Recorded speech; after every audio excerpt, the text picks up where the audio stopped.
Vamos seguir? A Presidência da República enviou um ofício à CPMI do 8 de janeiro em que aponta gastos de mais de 4 milhões de reais após a destruição provocada pelos atos criminosos do dia 8 de janeiro.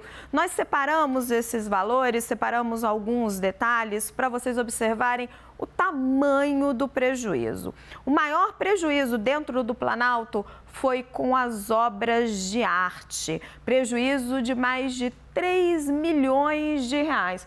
Olha só, gente, o quadro Mulatas, de Didi Cavalcante, que foi danificado, foi esfaqueado pelos golpistas, teve um prejuízo para os cofres da União, ou seja, para todos nós brasileiros, de 3 milhões e 225 mil reais. Outro gasto elevado foi com os bens danificados pela invasão. E aí estamos falando de monitor de computador, cadeira, itens de segurança, câmeras de segurança, sistemas de raio-x, etc. 363 mil reais de prejuízo. A presidência também apontou gastos com reparos nos vidros, nos elevadores, nos sistemas elétricos do prédio, que ficou em quase 300 mil reais, 297 mil, para ser mais exata. Completam a lista os custos dos bens que foram perdidos, ou sejam roubados mesmo pelos vândalos, que totalizam outros 142 mil reais de prejuízo. E entre esses itens roubados tem armas de choque, aparelhos eletrônicos, tem até itens de saúde, como estetoscópios e nebulizadores. Eu não consigo entender porque que alguém rouba um nebulizador, mas enfim. E eu pedi ao nosso time para separar em detalhes, fazer um destaque para o quadro Mulatas, do Didi Cavalcante.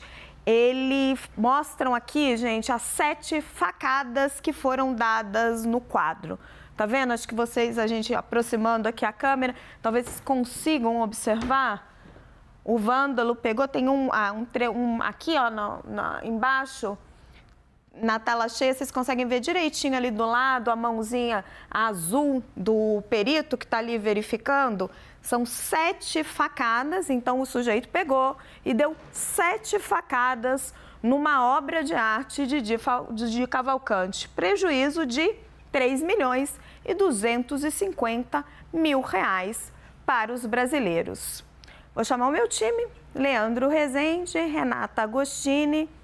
Meus caros, eu acho que vocês escolhem aí quem responde. Acho que posso começar com o Leandro.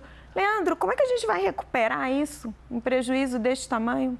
Há que se responsabilizar civilmente, né? Há que se buscar isso. A Advocacia Geral da União, há um tempo, ela já havia feito uma lista com os nomes de pessoas, de empresas que poderiam ressarcir os cofres da União diante desses prejuízos. Lembrando, né, a gente está falando só dos prejuízos do Palácio do Planalto, né? A gente ainda vai ter outros ali, só de bens danificados. Eu estou com uma outra lista aqui que foi enviada à CPMI, né, que mostram que foram 189 itens danificados. São muitos computadores, televisões, cadeiras, mesa para reunião, até mastro para bandeira foi destruído, projetor, tem bens ali avaliados em 208 mil reais, um sistema de raio-x, né, que tem ali na entrada do Palácio do Planalto, foi totalmente destruído, avaliado em 208 mil reais.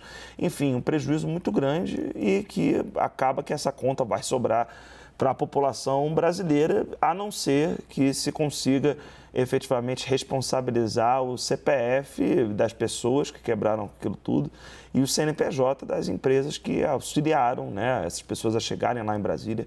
A gente já está careca de saber que não tem como essas pessoas terem agido sem uma coordenação, sem dinheiro por trás, né? Agora, o trabalho aí para reparar esses danos virá do que as investigações vão concluir, né? E a necessidade de reparação e de pagamento, ela é evidente aos cofres públicos.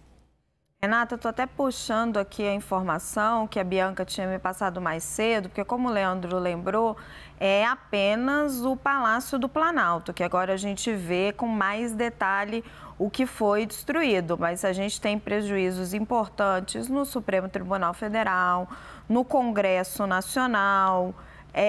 Achei as estimativas no STF, só no STF, 8 milhões de reais de estimativa de prejuízo. Na Câmara dos Deputados, 3 milhões de reais de estimativa de prejuízo. Será que a gente, mesma pergunta que para o Leandro, será que a gente consegue recuperar isso? Mesmo que a gente consiga um bom valor em termos de ressarcimento, né? O governo mesmo vem fazendo esse mapeamento, a Advocacia Geral da União já foi à Justiça com pedidos de ressarcimento em diversas ações, há um trabalho para que isso aconteça, mas ainda que se consiga reaver dinheiro, o dano que se tem ao patrimônio, ele está contratado.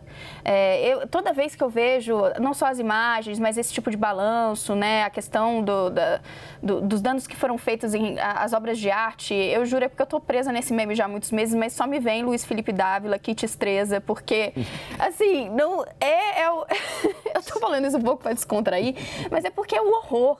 É o horror, e aí eu vou trazer uma conversa que eu tive, logo depois do que aconteceu aqui, eu ainda estava de licença maternidade, mas eu estava indo ao médico e um motorista, eu estava no Uber, ele começou a puxar esse papo, não sabia que eu era jornalista nem nada, e ele começou a comentar o que tinha acontecido, eu falei, é muito triste, né, não concordo, e ele foi argumentando, mas você concorda com o Supremo Tribunal Federal? Você concorda com Alexandre de Moraes? E apesar dele dizer que ele não compactuava com o vandalismo, todas as ponderações que ele me fazia era para dar razão àqueles que foram à esplanada e quebraram tudo. E aí, naquele momento, aquilo foi me causando um mal-estar muito grande e eu falei, bem, mas o senhor entende que esse dano ele é coletivo? Que esse dano ele é de todos nós, que aquilo ali não pertence a nenhum daqueles indignados como o senhor? E havia uma enorme incompreensão dele, porque a resposta dele foi, mas eles precisam sentir. E quando eu falei, eles quem? Os políticos. E aí eu falei, mas o senhor, eles são os últimos a sentirem isso, eles não estão sentindo nada disso.